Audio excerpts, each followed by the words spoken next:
When I opened my email that Monday morning, I found 847 unread messages, all from the same reply all chain. And buried somewhere around message 412, my best neighbor had accidentally revealed a 6-month campaign to systematically destroy my reputation, steal my food, and ultimately get me fired. She just didn't realize she'd hit reply all instead of forwarding it to HR. Let me take you back to where this nightmare began. I'm Marcus. I'm a data analyst at a mid-sized insurance company. And for 3 years, I had what I considered the perfect desk setup. Corner spot, near the window, good natural light, and far enough from the break room that I didn't hear the constant microwave beeping. Life was good.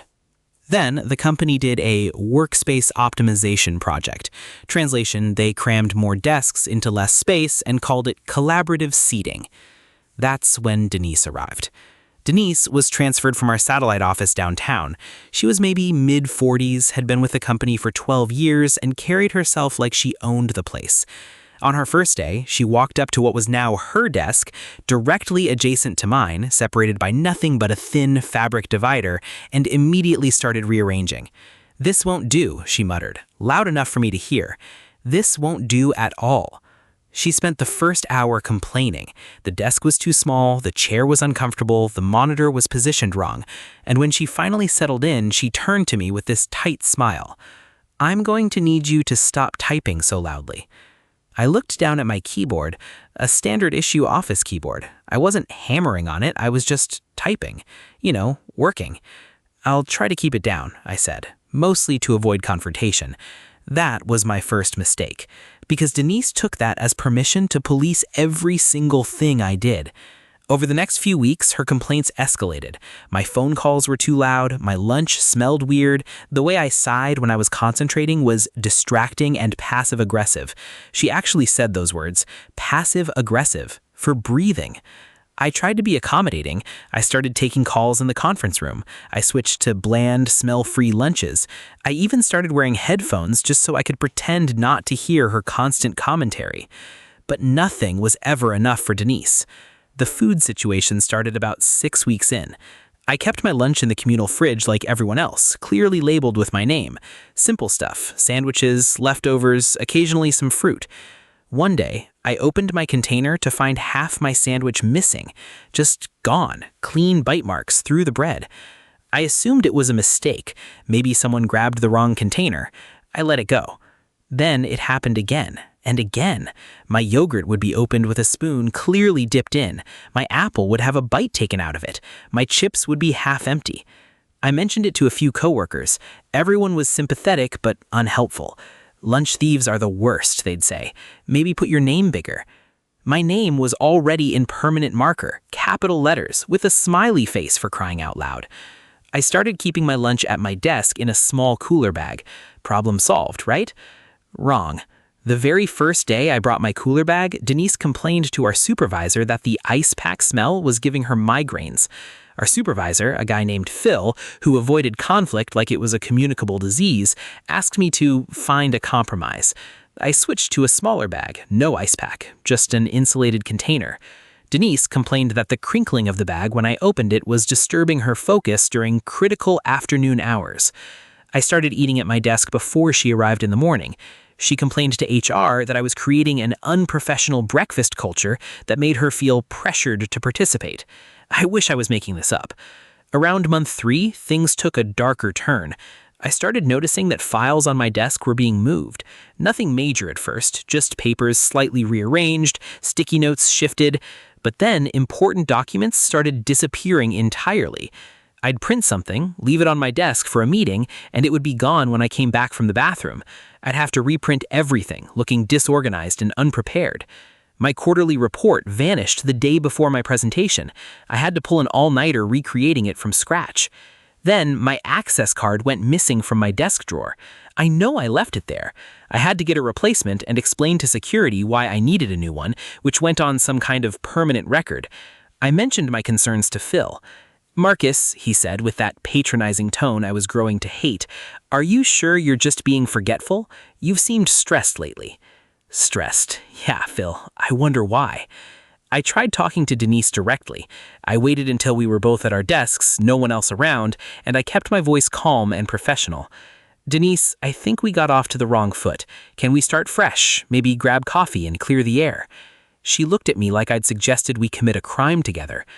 I don't know what you're talking about, she said, her voice cold. I've been nothing but professional with you.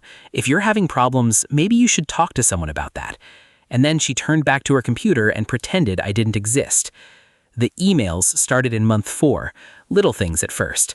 I'd be CC'd on something and mysteriously dropped from the thread.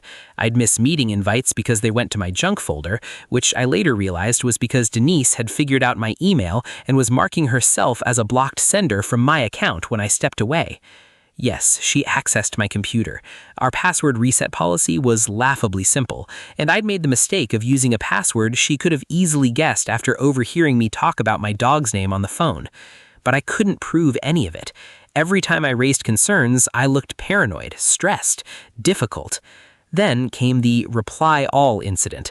It was a Monday. I logged into my email expecting the usual dozen messages. Instead, I saw 847 unread emails, all from overnight, all from the same thread. Someone in accounting had sent a company-wide email about a new expense report policy, standard boring stuff. But somehow, the reply all chain had spiraled into complete chaos. People asking to be removed from the thread, people accidentally responding with personal information, people sending memes because they'd given up on professionalism. I started scrolling, half amused, half annoyed. And then I hit message 412 from Denise Patterson. Subject, asterisk, new expense report policy. But the content had nothing to do with expense reports. It was clearly meant to be forwarded to HR, not replied to the entire company. Janet, here's the updated documentation I've been compiling on Marcus Chen in case you need it for the formal complaint. As we discussed, I've been keeping detailed records of his hostile behavior, insubordination, and the various incidents I've mentioned. I've attached the timeline we've been working on, including the food tampering incidents I reported. I still believe he's been purposely contaminating the break room fridge to cause me distress. The documentation theft, he clearly took those files to sabotage my performance review, and the witness statements I've been collecting from other team members who agree he creates a toxic environment. I sat there staring at my screen. My hands were shaking. She had been building a case for 6 months, blaming me for everything she had been doing to me. I need to stop for a second here because when I read that email, I genuinely felt like the floor dropped out from under me. Tell me, have you ever discovered that someone you thought was just annoying was actually actively plotting your destruction? Hit subscribe right now if you think what Denise did was absolutely insane, and drop a comment telling me what you would have done at this moment, because I was about to do something that could have ended my entire career, or saved it. Stick with me. I kept scrolling through the thread, my heart pounding so hard I could hear it in my ears. Denise had accidentally included attachments with her misfired email, a Word document titled mc_incidentlog.docx, a spreadsheet tracking my infractions with dates and fabricated details, screenshots of emails, but they were edited. She had actually doctored conversations to make me look hostile. And buried in the attachment was a chain between her and Janet in HR spanning months.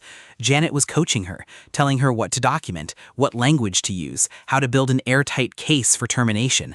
They were planning to fire me, not just complain about me, actively terminate my employment using fabricated evidence. I looked over at Denise's desk. She wasn't in yet. I glanced at the clock, 7:45 a.m. She usually arrived at 8:30, which meant I had 45 minutes to figure out how to save my career. I forwarded everything to my personal email. Then I started screenshotting every message, every attachment, every damning piece of evidence that proved this was a coordinated attack. By 8:15, my personal inbox had copies of everything I needed. At 8:28, Denise walked in. She was humming, actually humming. She had no idea what she'd done. I watched her sit down, boot up her computer, and then I saw it, the exact moment she realized. Her face went white. Her hand flew to her mouth. She started frantically clicking, scrolling through the reply all nightmare. She found her email around 8:34. I know because she made a sound like someone had punched her in the stomach. Our eyes met, just for a second, and in that moment we both knew the game had changed. She grabbed her phone and rushed to the stairwell. I could hear her voice frantic through the door. She was calling Janet. I took that opportunity to walk straight to the CEO's office. Now, normally, going above your boss's boss's boss is career suicide, but I figured if I was going to get fired anyway based on lies, I might as well go down swinging. Our CEO, Richard, was actually in that morning. His assistant tried to stop me, but I told her it was urgent and involved potential legal liability for the company. Those magic words got me 5 minutes. I showed him everything: the reply all email, the attachments, the coordinated campaign between Denise and Janet in HR, the fabricated evidence, the doctored emails. This has been happening for 6 months. They were building a case to terminate me using fake documentation, and it would have worked if Denise hadn't accidentally exposed it to the entire company. Richard's face went through about 7 different expressions: confusion, disbelief, anger, more anger. "Stay here," he said. Then he left his own office. I sat in that leather chair for almost 2 hours. I could hear raised voices down the hall, doors slamming. At one point, I saw Denise being escorted out by 2 people from facilities. She was crying. When Richard finally came back, he had the head of legal with him. "Marcus," he said, sitting down heavily, "I want to apologize on behalf of the entire company. What you've experienced is completely unacceptable, and I want you to know that we're taking immediate action." Here's what happened. Denise was terminated that same day, escorted out, no severance. The company's lawyers were already preparing for potential legal action against her if I chose to pursue it. The company offered me a substantial settlement, not because I'd sued, but because their lawyers strongly recommended they make things right before I even considered legal action.